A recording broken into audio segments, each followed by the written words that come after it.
how much further ahead do you feel in taking this role now that you've been on staff here for 3 years? I mean, there's so many things you don't have to wonder about.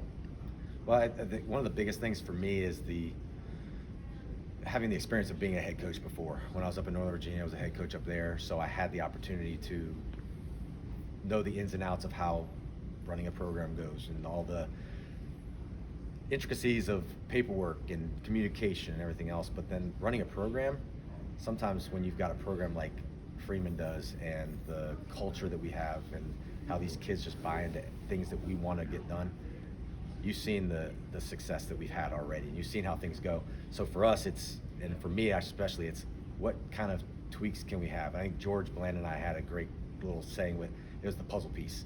Which puzzle pieces do we work through? Which things do we have to put together to make it work?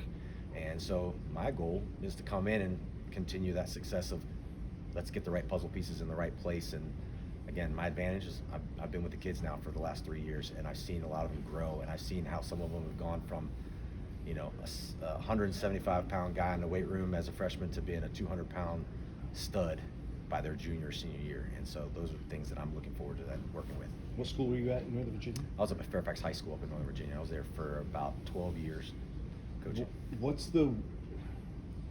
This program has been so close, so often, to that regional title moving on to states. What is it that is going to get you guys over that hump?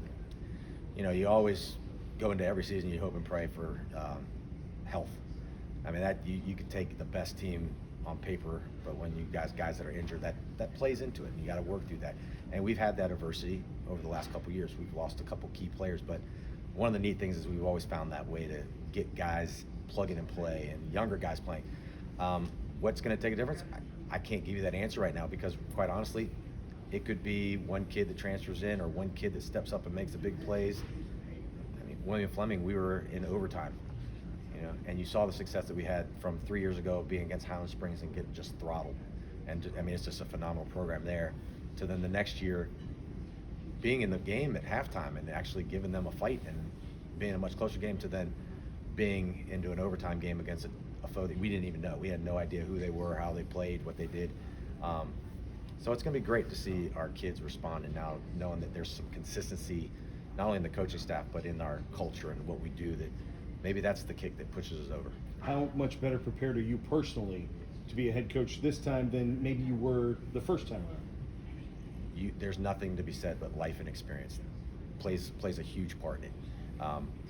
I made a lot of mistakes when I was a head coach. We won a lot of games. We lost some games that we shouldn't have lost. I think the big thing is being able to handle certain adversities now and knowing how to work through those, what needs to be done or how it should be done. I think that's going to be the key for me, at least. You said this was kind of a no-brainer for you, but a lot of assistant coaches, they like their roles. They like having a little extra time with their families. They don't like to have to change it up and be in control or in charge of the entire operation.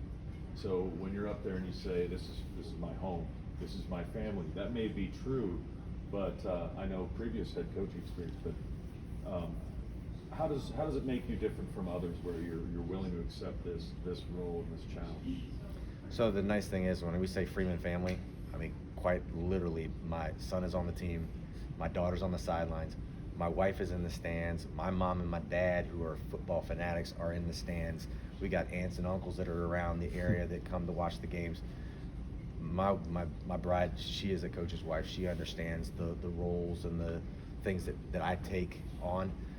But you also got to also go into consideration that I was George Bland's right-hand guy, so I was with him a majority of the time.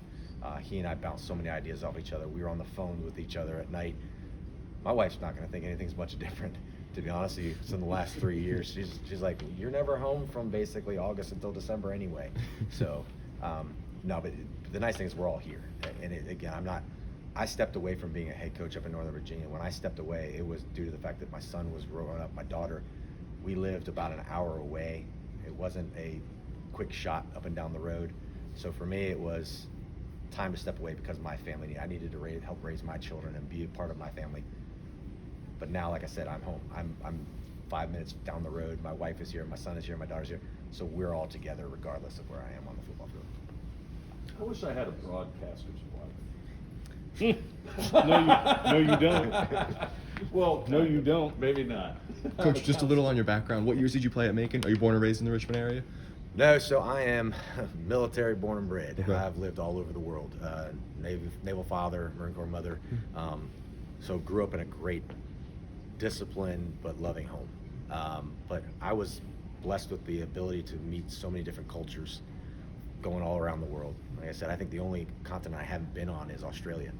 And so having that experience and moving around got me to be able to make friends and be personable and be able to build relationships pretty quickly.